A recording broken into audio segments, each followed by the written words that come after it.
All right, everybody, we're back with you for another Toyota truck project. Um, since I've been driving this a little bit more, since my son got that, so he doesn't need to drive this as much anymore, and I've been trying to drive it just to keep it moving. And I've noticed the steering's a little bit wobbly, not quite as tight as it probably should be. So we're going to get to work on that. We're going to go do two things today. One of them is steering stabilizer, which is under there.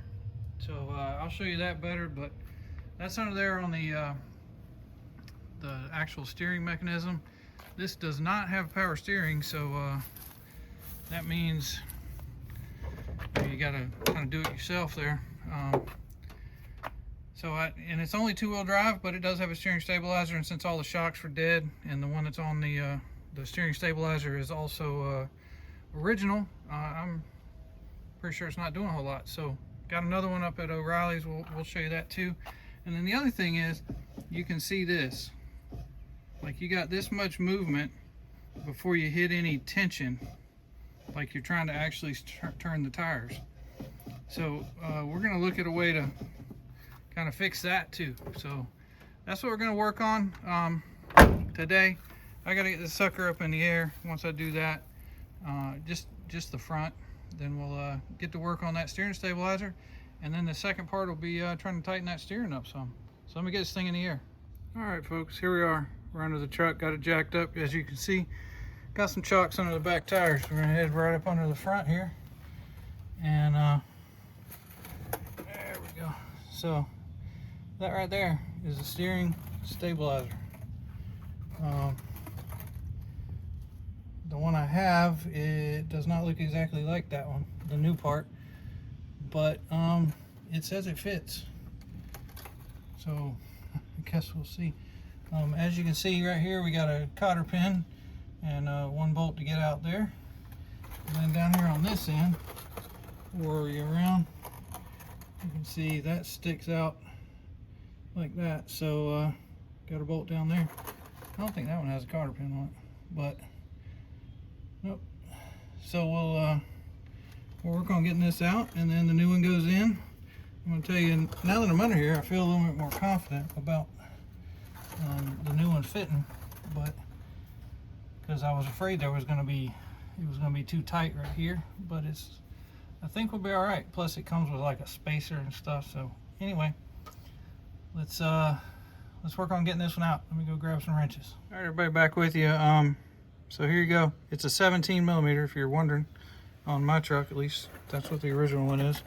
You had to get this little cotter pin out, which if you watched when I rebuilt this whole front suspension, because you can see there's a lot of new parts on here. Cotter pins, I hated them. They took up hours trying to get the old ones out. I had to saw some stuff off because I couldn't. But in this case, this one cooperated and it came out pretty easy. So yeah, so that's done. Then this is a 17 millimeter, and as you can see, threw a little WD on it, and then it's coming off, no problem. So we'll just keep working on getting that off, and then we'll go to the other end, see what we can do down there. All right, folks, here we are on the other end. I didn't finish taking the bolt all the way out of the other end because I wanted to go ahead and loosen this while it's still held in on the other end. But here you go. So this is a 12 millimeters, what mine is. WD-40. Get the wrench, and let's see what we got going on. Let me see if I can get this one off, or something's going to spin or whatever. My luck is stuff fights me, but we'll see. Let's go. Right. So like predicted, that wasn't going to go perfect. So as you can see, if you watch the body of the shock, see what happens. So it spins perfectly fine, but I got to be able to hold the body of the shock here while I turn that.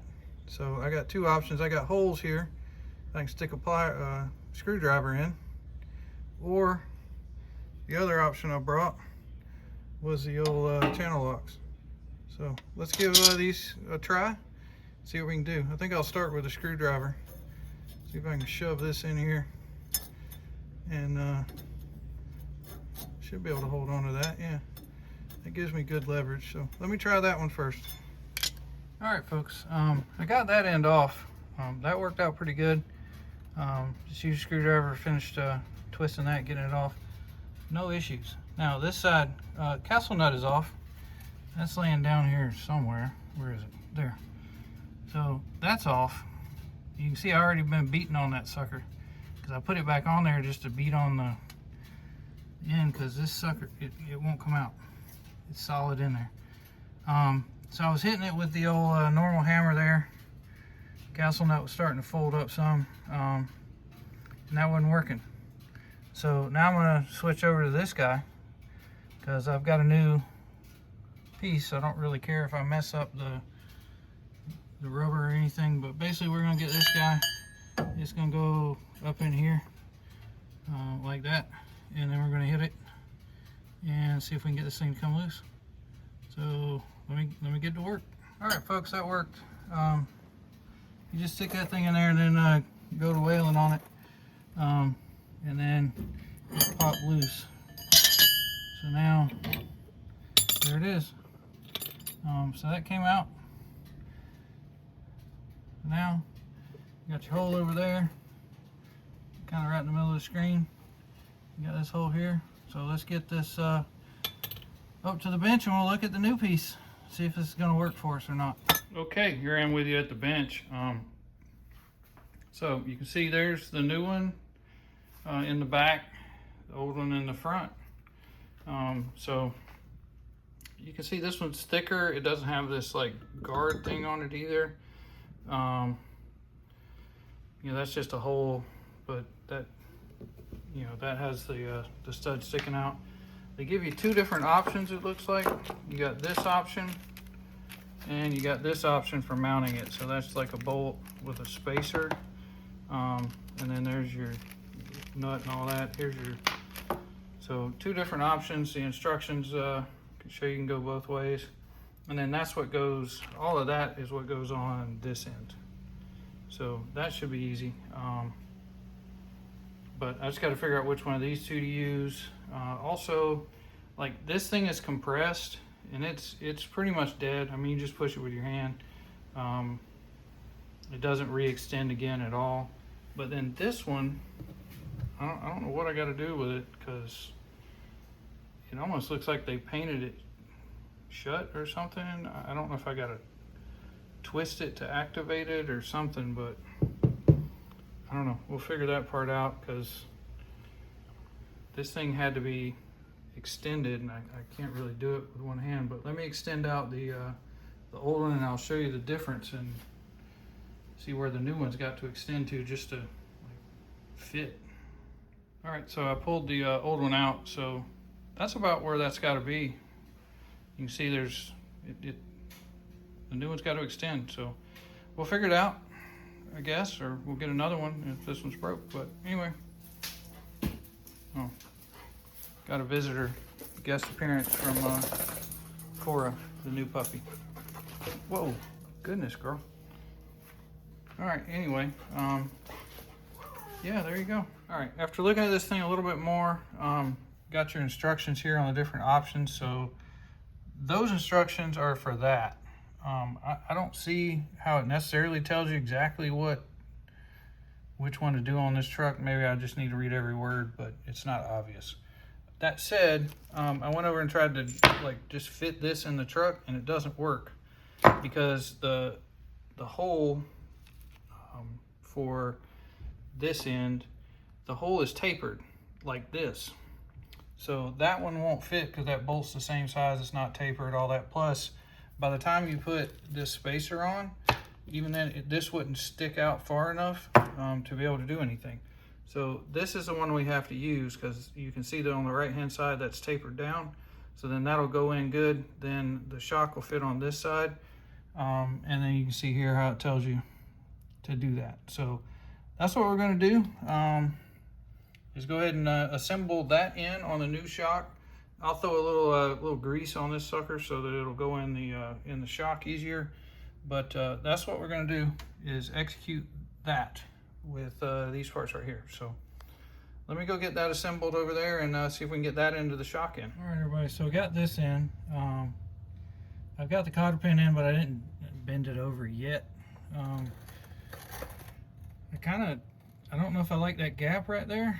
To be honest with you, I don't think that's supposed to be there, but at the same token, it ain't going on anymore because I pulled pretty hard and that's about as tight as I can get it. It just doesn't want to draw in there any more than that. We're just going to go with that. I mean, obviously it won't come out. We'll see if maybe it loosens up some and I can tighten that castle nut up at some point, but for right now, that's as far as I can get it in there. That's what we're going to do for right now. Now I just need to get the shock on this other end and then finish building this end all the way back up. So we'll go ahead and do that. Got to get my washer on there first. I can do that part. So this has to go on here first. And then we need the shock. Let me try to grab that. And see, so this has to go up here. Slide that on there. And then we need another washer. Where's that thing? There's another washer, goes on there. And then this is it's got like a lock nut thing here, so let me try to do that. Trying to film and do things left-handed, and I'm not left-handed, so there you go. Anyway, so that's that. Now still, as you can see, that end does not reach where it needs to. It's also kind of, yeah, there we go. It would go if I could, so I got to figure out why it's not running out there, but we'll deal with that after I tighten this up. By the way, that castle nut that came with mine is a 19. You need a 23 to put on this part right here to hold it when you first start it.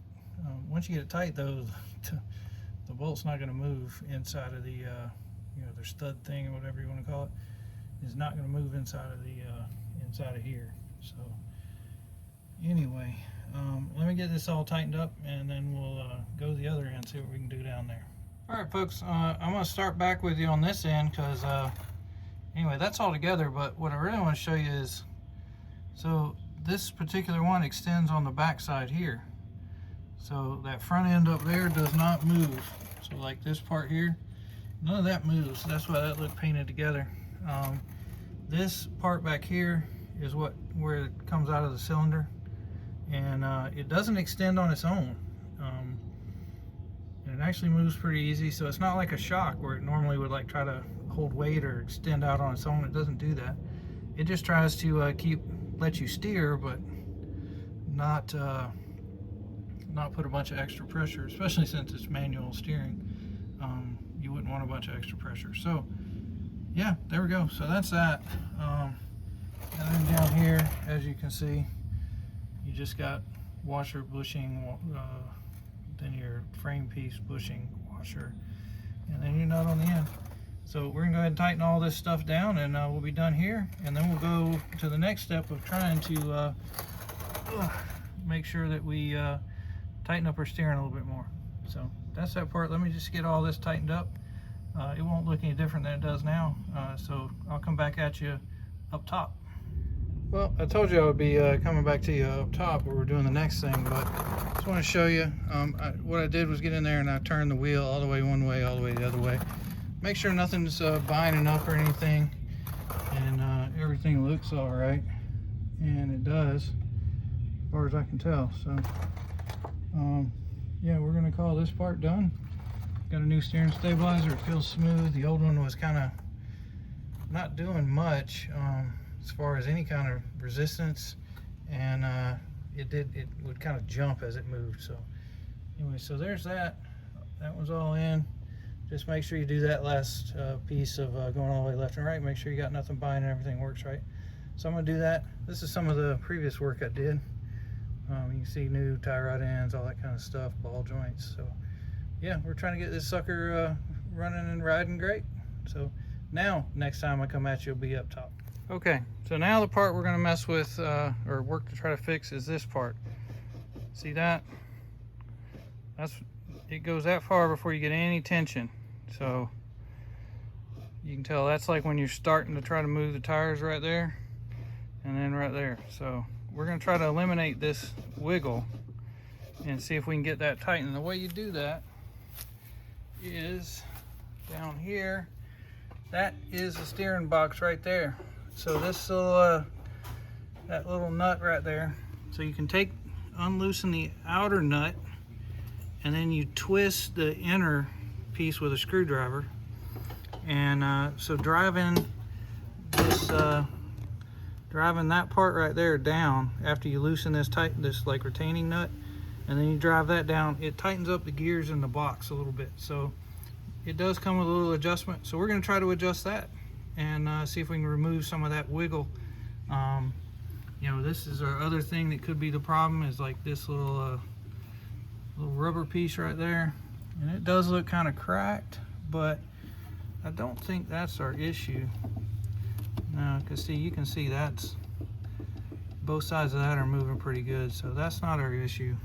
We may replace that in the future, but our issue is inside the gearbox. As you can see, this all moving when I twist it before you get to the point where you're doing the moving tires. So yep, let's do that. So I'm gonna get a socket, see if I can bust that retaining thing loose, tighten that, and then tighten that back down. So here we go. All right, so there you go. I got it broke loose. I used a socket first to break it loose, but now what I got to do is hold this part with the screwdriver, and then loosen the retaining nut so it'll come up the little bolt there, or whatever you want to say, and that way I'll be able to then twist the screwdriver, tighten it down, and that'll drive that piece down in there. So right now I'm like running the nut up the threads there, and then I'll tighten it all down, and then I can tighten the retaining nut back up. So let me finish doing that, and we'll see if we can tighten this thing down. All right guys, back with you now. So I mean, you can't tell on video, but see how this is, like, it's not wiggling. So maybe you can tell on video, but in person I can tell, like, that is tight. Like the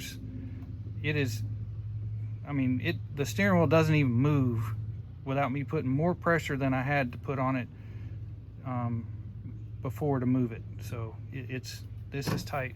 Now in order to do that, what I did was I backed the retaining nut up, and then I tightened this down with the screwdriver, just tighten it down, and made sure I had the retaining nut up high enough so that it wasn't catching, which I did, and then I tightened with the screwdriver. Like, I mean, I didn't wrench on it like crazy, but I tightened it down to where it was tight. So now it feels good, and as soon as the wheel starts to move, the tires start moving. So it might be kind of hard to show that to you, obviously, but like you can see the tires kind of start to move, and that's from me I'm moving the steering wheel as much as it was wiggling before, and you can see the tires moving. So it's way better. So if your steering's loose, go ahead and tighten that up. So yeah, the next project I have is going to help us see better, but I also got I had a rat or mouse or some kind of thing in here. Luckily it doesn't look like he chewed up the wires or anything, but he left me a little stuff to clean up, so we're gonna have to work on that. But yeah, all I'm gonna do now is tighten down that retaining nut, and we're done with this job. So that was it. Tighten down that retaining nut, put this thing back on the ground, and next time I go to the gym, we'll see how it drives. But it feels way better right now. So I'm gonna call this one done. Go ahead and subscribe if you're still here, and you'll have to see what we're doing next.